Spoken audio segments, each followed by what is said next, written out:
Juan Kapitulo 6, versikulo 35. Si Jesus miingon kanila, "Ako mao ang pan nga naghatag sa kinabuhi. Ang muari kanako dili nagayod gutomon, ug ang mutuo kanako dili nagayod uhawon." Pan sa kinabuhi.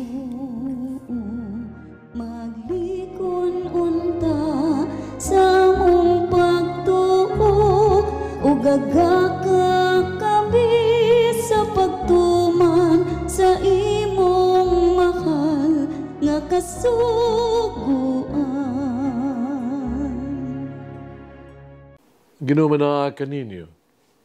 Santos nga Ebanghelyo sumala ni San Mateo. Si Jesus miingon siya mga tinunan. Nakadungog kamo, nagiingon kani adto, higugma ang imuhang higala, ya dumte ang imong kaaway. Pankaron sultihan ko kamo, higugma ang inyong mga kaaway, pag-ampo kamo alang sa mga tao, nagpasipala kaninyo. Aron mahimo kamong mga anak sa inyong amahan nga tuwa sa langit. Kay siya, sa walay pagpili, nagpadanag sa iyang adlaw o naghatag ug ulan ngadto sa mga matarong ug sa mga kasasala. Ngano magpaabot man kamo nga mubalos kaninyo ang Dios kung kamo mahigugma lamang sa mga tao nga mahigugma kaninyo. Bisan gani ang mga gobernador sa buhis nagbuhat man ni ana, kung kamo maghimamat lamang sa inyong mga higala, unsay mahimo ninyo nga labaw pa sa kasagaran? Bisan gani ang mga tao nga wala motuo sa Dios, nagbuhat man ni ana. Kinahanglan magmahingpit kamo, ingon nga hingpit ang inyong amahan nga tuwa sa langit. Ang Ebanghelyo sa Ginoo. Pasalamati ang Ginoo, kay siya maayo, ang iyang gugma mulungtad, hangtod sa kahangturan. Pasalamati ang Diyos sa tanang mga Diyos, ang iyang gugma malungtaron. Pasalamati ang Ginoo sa mga Ginoo, ang iyang gugma malungtaron.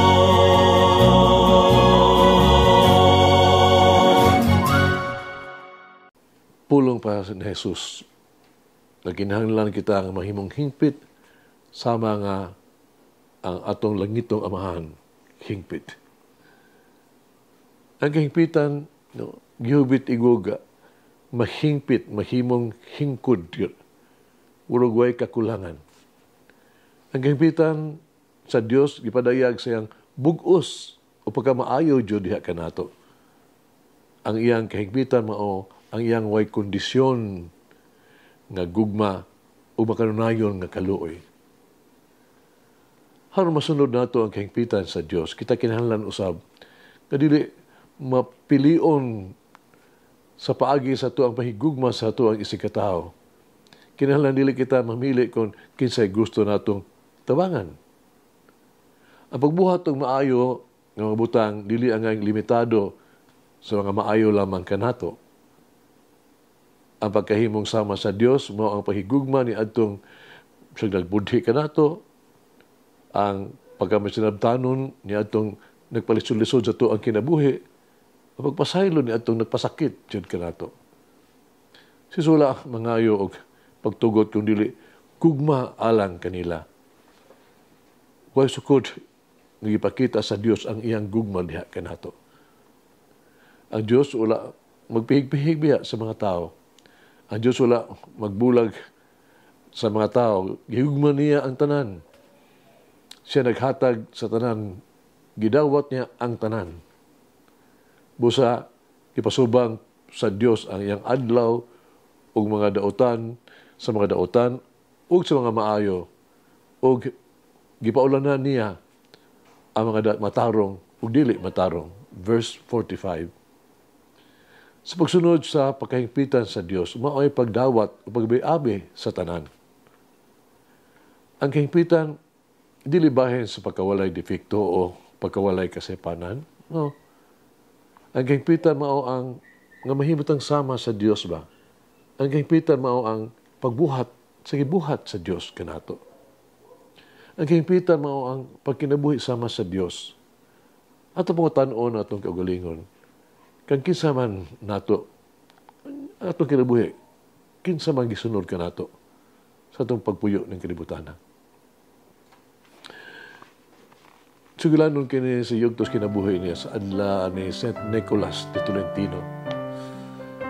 Gipakita niya ang iyang deep devotion sa atong mahal nga Birhen, Mama Mary. Nag-ampo siya sa mahal nga Birhen, no? Nangamuyo siya nga unta tagaan siya sa grasya ba? Nga panahon siya ang kamatayon, tagaan siya malinawon gyud nga kamatayon.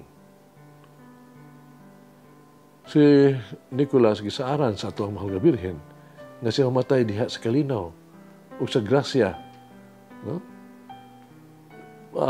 Gani tulo ka adlaw di payahan kitawag tog birthday. Niya nagatapos ang adlaw nangayo siya og kumpisyon biatikong sa iyang superior nga si Father Angelo sa Santa Vittoria. Pagubsanon siyang misugid ngadto siyang makauban nga fraile, nga monghe.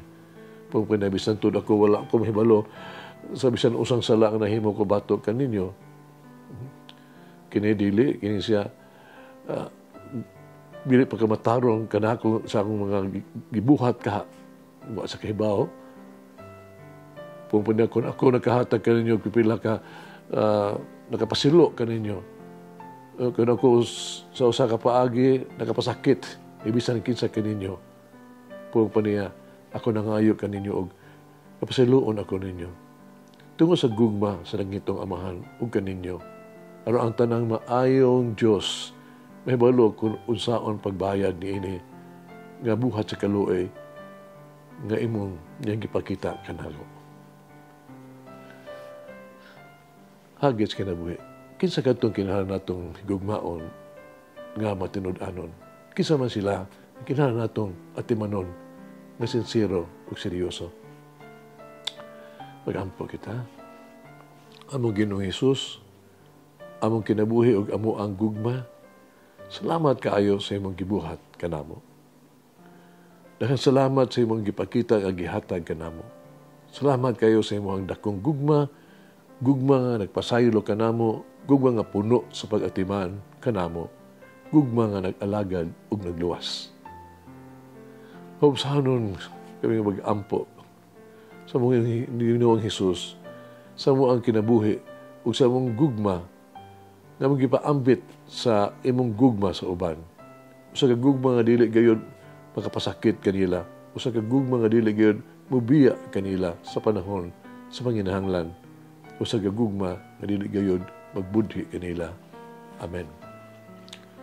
Mama Mary, awaken my conscience so that I may remain humble before God. Mula nga na ang Diyos magagawa sa tanan, Amahan, Anak, Espiritu Santo. Amen. May the Lord of the divine mercy bless us all, heal us from all diseases and suffering. Ayun unta niya kita, tanang mga sakit na sa lawas o sa kalag, body and soul. In the name of the Father, the Son, and of the Holy Spirit. Jesus, I trust in you. Amen. Whoever eats the bread of life will never hunger, says the Lord. Kay galaan inyong nabati ang pagpaambit ug hamubong pamalandong sa pulong sa Dios pinaagi sa tulumanon pan sa kinabuhi nga gidumala ni Monsignor Daddy Silva. Hangtod na usab sa sunod higayon, daghang salamat. The bread of life